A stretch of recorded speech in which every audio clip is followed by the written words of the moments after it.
Réamonn the Forgetful. Réamonn Ó Ciaráin is a man on a mythological mission, more at home at a medieval banquet than a modern-day fiction feast. His writing is druidic and hallucinogenic, mixing decapitation with a portion of pagan romance. Tonight, Réamonn is reading Coimhthíoch. I said it right too.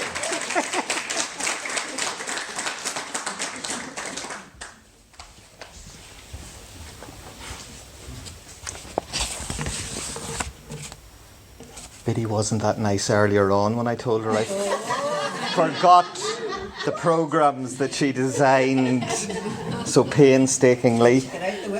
Indeed, yeah. A serious lash of her tongue. He's lying. Oh, no, he's not. So, I'm going to be one of the readers in Irish tonight, and my reading is going to be a little shorter than I've done before. That's the good news.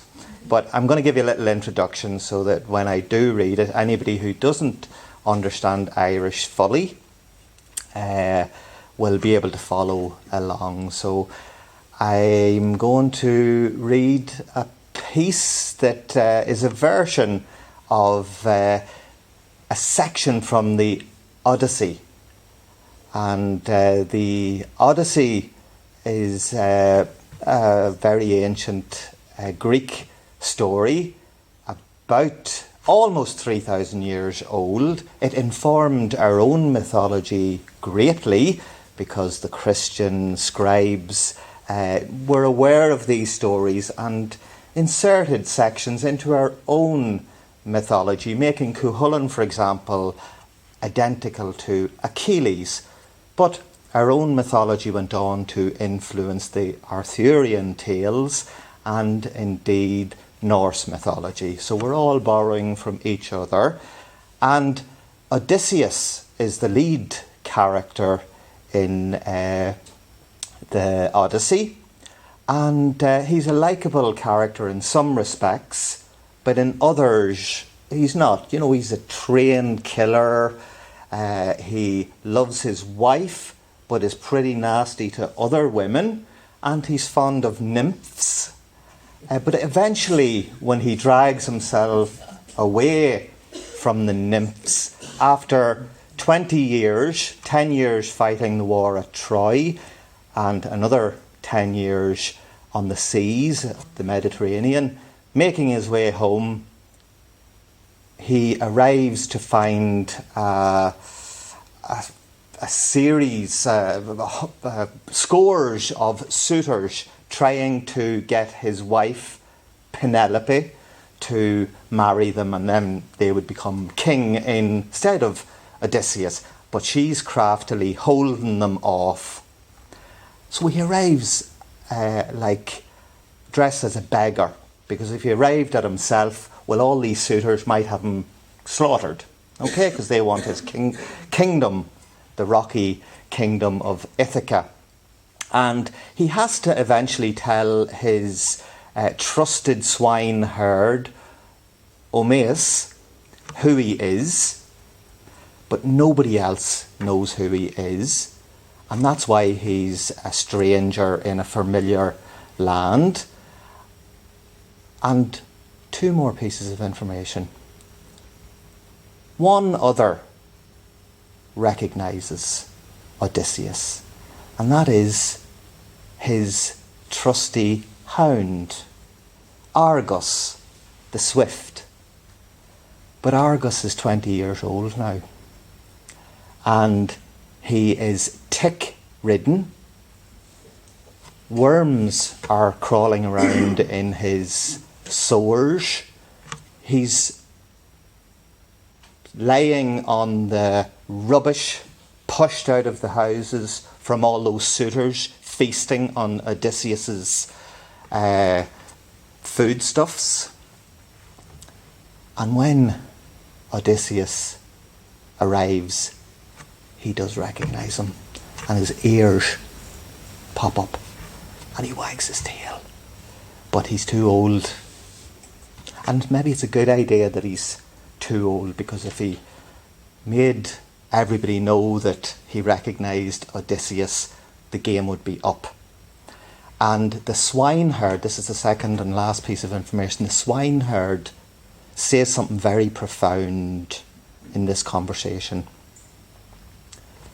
And that is that half of a man's or a woman's worth or self-worth disappears when the day of slavery catches up with them. But goes on to qualify that. And think of the slave mentality, which you may all have heard of. And the qualification is half their value or their self-worth goes when slavery catches up with them, and the rest evaporates when the master leaves. Coimhthíoch. Agus éad ag caint, thóg cú a bhí ina lí in aca laive a thion, mhiri sé a chuid clúas, Argus a bhí an cú anúan de chuid Odysseus. Héan. A dag sé ina dhé nuair a bhí seolta a thógáil le dul chogu na trí. Ní raibh fáil ag pleasure a winch as Argus, nuair a bhí sé ina chú óg lean brí. Ag an tús agus a bhaistear shiúl, begrá leis na gasar óga, Argus a thabhairt amach ag seilg na ngábhar agus na ngeirichíocha. Ach le fada inis faríor. Rinneú neamart agus fága cearn ílí ag daras a tí. Lá iné lé, ihe iné ihe, a lí sé an sin snáú le mílta agus le kitúgi. Cé gur aithean Argus a bhaistear ina cheasú ina aca, ní raibh de chuacht aige tarraingt níos cóngraí dá. Nuair a d'arc Odysseus síos chraith sé a rubbal agus lig sé de chluas a titcham. Chlíonn Odysseus a thion shiúl ó méas le nach bheicead sé na jóra ag titcham ó na thuaille. Is iontach liom go bhfuil an cú brá sin caite chearn ílí mar sin sé le haméas. Tá chuma go raibh crú na maithise trá, an raibh lú na gos aige nó an madú tabla a bhí an le cur taispantas do lucht féasta.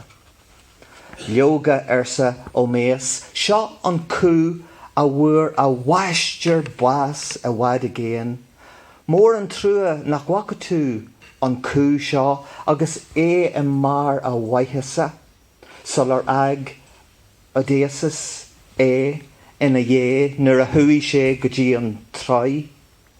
Ba ionta go deo an luas agus an neart a bhí sa cú seo, níor éalaí éon chraach uí agus an man seilge. Ba dhéir man toiríochta ach inis nach trua a chas an seo sa chlabar agus a bhaistear cailte a bhaid ón a bhaile dúchais. Ní thugan na mrá arger bí inis agus a mhaistear shiúl, mar sin a bhíonn sé ag gcónaí nuair a imíonn an mhaistear imíonn a chuacht leis. Ní dhéanann na séirbhóntaí a gcuid dúilgus. Is fear an méid a deirtar tógan Sias, illa asach, la na maithasa ón duine nura jantar sclawi de, agus imion an waithas fad nura cailtir an waistir. Hui, Odysseus isteach sa teachan sin, agus rin a bhealach díreach higan frinseach, le bheith a gideachta chai réamach chalanach an lucht sorí, agus éad amon féstaíachta. Ba an womaite sin a rug scamal dú an wais grem bheocht argus. Inné scór blian ag fannacht le pilú a waiste. It was at that very moment that Argus died, after 20 years waiting for his master to return.